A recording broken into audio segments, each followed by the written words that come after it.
What's going on, your man Will Freeman, revolutionarylifestyledesign.com, talking to you today about how to use social media without it using you. Had a lot of requests for this video, and it's something I covered a couple of years ago on committing social media suicide and deleting all your accounts. For the most part, with a few exceptions for using it for business, which is the only reason I use my social media, that my advice has not changed. I think spending time on social media, in most cases, the exceptions I'll outline in this video, is a waste of time at worst and a state killer at best. By state killer means something that brings your mood down.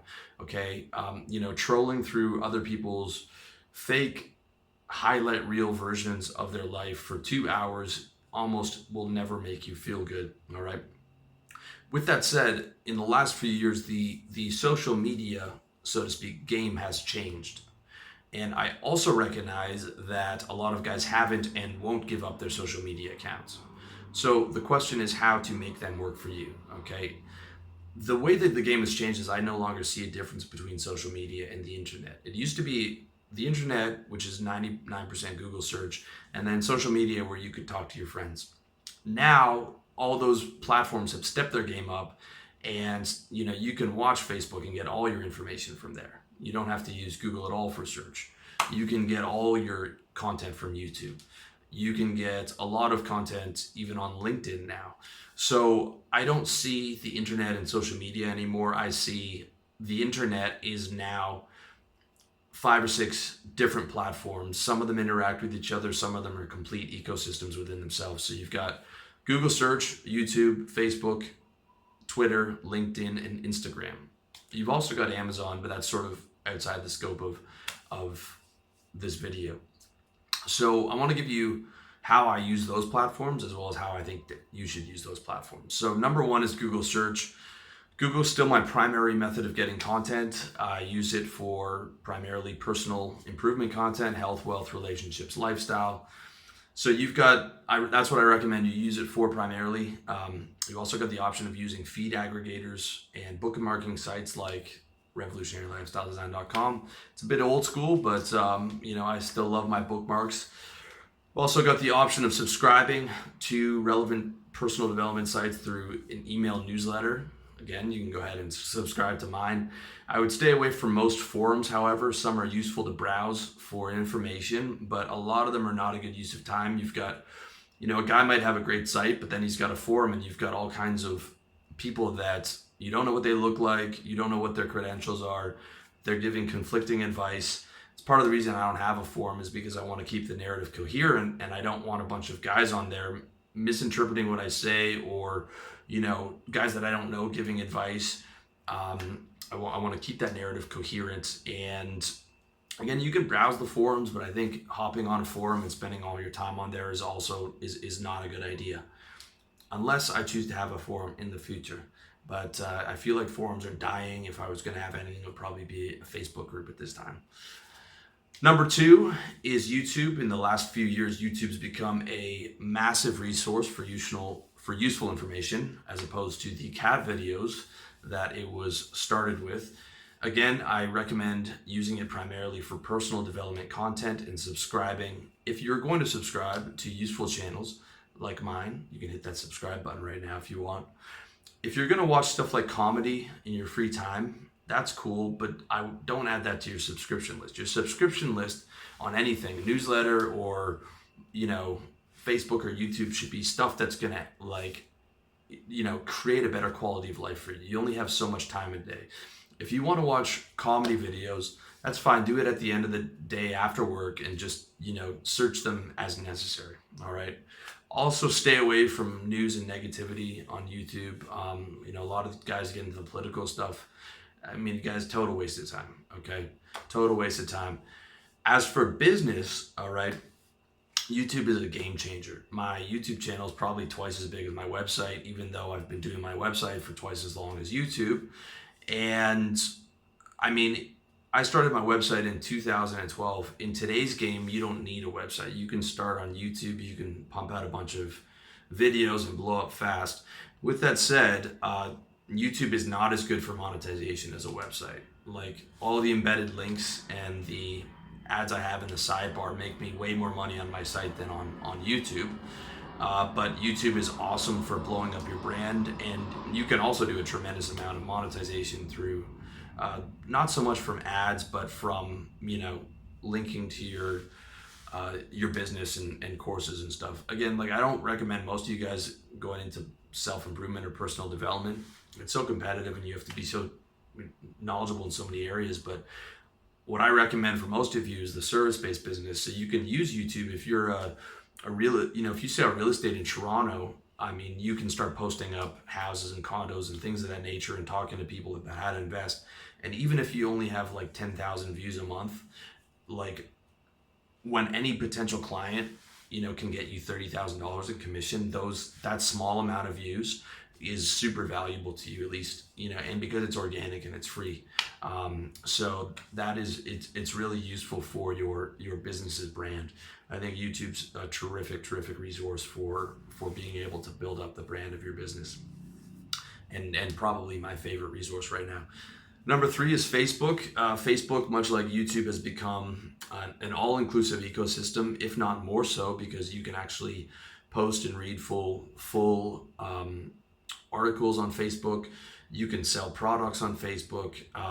I wish that YouTube would be able to allow for more monetization on the platform. Like being able to sell courses on YouTube would be super useful as a content creator. With that said, I prefer getting my videos and articles from Google and YouTube. As a user, I don't like Facebook that much. I use Facebook for nothing except promoting my content. I have no Facebook friends. You can't even search my profile. My profile is strictly so that I can have my Revolutionary Lifestyle Design Facebook page, which you can also subscribe to. And I recommend you do the same. For personal, if you can search on YouTube for relevant stuff. If you're going to subscribe to my channel and other personal development guys that you think are useful. Again, all these links I'm talking about to my stuff is in the links of this YouTube video or on my website. If you want to stay in touch with friends, just add them to Messenger. You don't even have to be friends with them. You can just add them to Messenger. You can use the app on your phone. You don't even need the Facebook app on your phone to do that. I use WhatsApp. I don't use Messenger at all, or Facebook for anything except adding my videos and content, and then occasionally logging on there for the comments and responding to those. Don't post anything personal on Facebook, waste of time. Don't follow your friends and go through their highlight reels, a waste of time. And most of them aren't your friends anyways. You probably have 5 or 6 friends, and those guys you can get, hear about their life when you actually see them as a human being and talk about it, okay, on your off time, all right? Definitely don't post thought crimes. I had a friend of mine who keeps getting suspended and from Facebook for posting naughty boy stuff. And here's the deal, like Facebook is super useful to you as a business, okay? Eventually they're gonna ask for your passport and all your information. You're gonna have to use your real name. And if you're suspended or you're banned from that, you're not gonna be able to have another Facebook account. They're gonna be that powerful. That means you're not gonna be able to advertise your business and have a business page because you posted some dumb stuff on your personal account too many times. So don't make that mistake, okay? And don't even post personal stuff, guys. I mean, it's a total waste of time. Like, people don't need to know that you went to Starbucks today. Like, you should be focusing your day on, getting money, your health, wealth, relationships, lifestyle, okay? With that said, for business, Facebook is great. I don't use my Facebook nearly as much as YouTube. I really just repost YouTube videos on Facebook, although I recode them so that they're Facebook videos, which rank a lot better on Facebook. Organically, Facebook is not as good to grow your traffic. Like, YouTube has a much better search algorithm and they weight content creators. So if you're smaller, you've got a much better chance on YouTube. Facebook is more pay for play. I think the best way to do it is a like campaign. You can get likes on your page for very cheap and retarget those ads. Haven't done it yet, on my list to do. But like, compared to my YouTube's 10,000 subscribers and I think 150,000 views a month, my site's like 100,000 or so, and 5,000 on my newsletter. Facebook's like 350 people, okay? So like, growing that organically, much harder. Mostly, but for pay for play, it's a much bigger deal. It's also, if if you are going to grow it organically, I've seen this with some life coaches where they do like personal outreach to people and like friend them and stuff, and share content with them directly, which you can do. I haven't done that. It's too time intensive. But I mean, when I get people managing my social media, I'm going to do a lot more pay for play outreach on Facebook. Okay. I recommend videos. Videos convert, get a lot more attention on Facebook. I recommend the native videos on Facebook. Facebook is also the best advertising platform out there. It puts Google Ads to shame. I mean, the amount of retargeting you can do. Like, I go in there and I can see way too much personal information of people that have, and I'm just from an advertiser's perspective, I can retarget them. I can see when they clicked. I can see how much of the video they watched. I mean, it's crazy. And like every month it's changing. Like, I'm going to have to get someone to do that for me because it's so advanced, and there's so much you can look at, and there's so much potential there for making money. If I've seen guys who are like life coaches and all they have is Facebook. Like, you can start a business and run your business solely on Facebook. You can use Facebook for customer retention. You can use Facebook for messaging clients. You can use Facebook for getting content out there. You can sell on Facebook with the Shopify integration. I wish those features were available for YouTube, but they're not, at least not yet. So Facebook, I think, in that sense, outside of the lack is being able to blow up organically, but outside of that sense, all the other features, Facebook, I think, is better for business than YouTube. In some ways, for some guys, it might be better than a website because it's a lot easier to start, and a website's a real pain to manage. With that said, just off topic here, even if you're starting on YouTube, I really recommend a website because that's the one thing that you own. My website is never going away, and I'm always going to aggregate, get all my content on there. If I do a video on YouTube, it's going on the website with either a summary or the full article with it, because that's the thing that you own. And like, some of these platforms might die, you could get strikes on some platform. You want to have something that you own, and your website is higher converting, in my opinion, than any other platform, because you can embed all the links, you can do all the offers you want, you can do all the ads you want, you can reference all your other articles. It's much better for money. I mean, the bulk of my money is coming from my website and will continue to come from my website. So do not sleep on a website, but I'm saying you can do you can build a business solely on Facebook.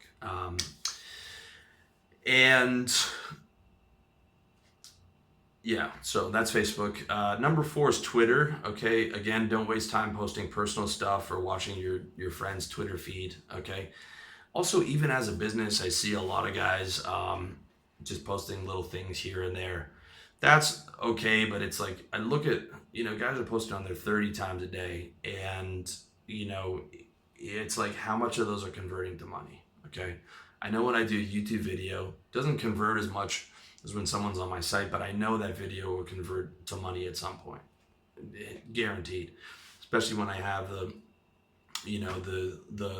links in the comments and the little links that pop up and stuff like that. Someone will buy a product because of every video that I made, at least one. For my bigger videos, I'll have sold hundreds, if not thousands, of products from that business or from that video.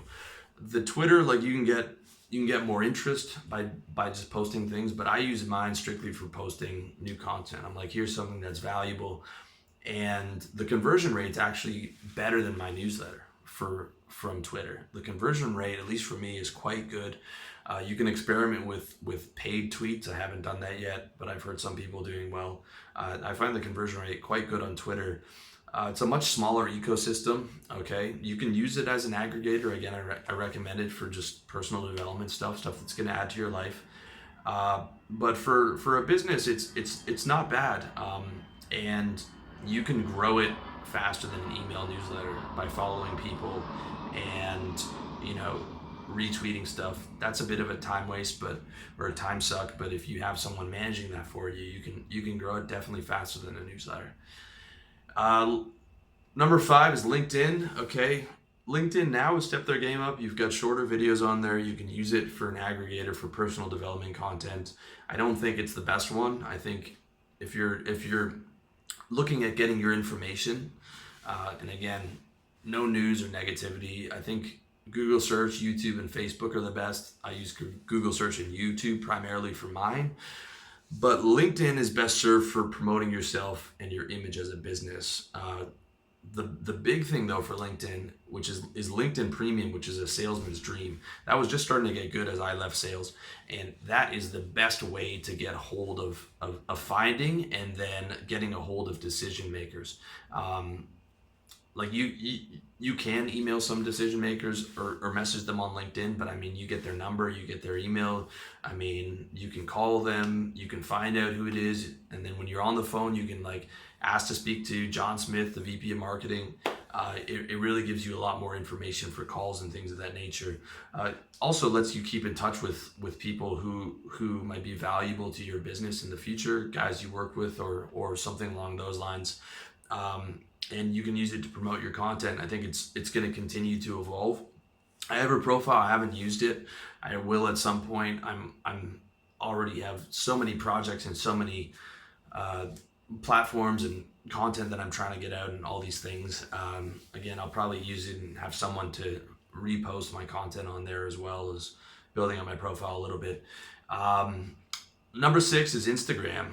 Of all platforms, I think Instagram's the worst. I hate Instagram. I don't even bother with it. I don't even get it. I'm old. I don't even get it. I'm like, people going on there to watch pictures. Like, dude, I still don't even care. If I could make money on it, it'd be one thing, but I think it's terrible as a content aggregator. I think following and posting personal stuff, just like on all the other platforms, is a waste.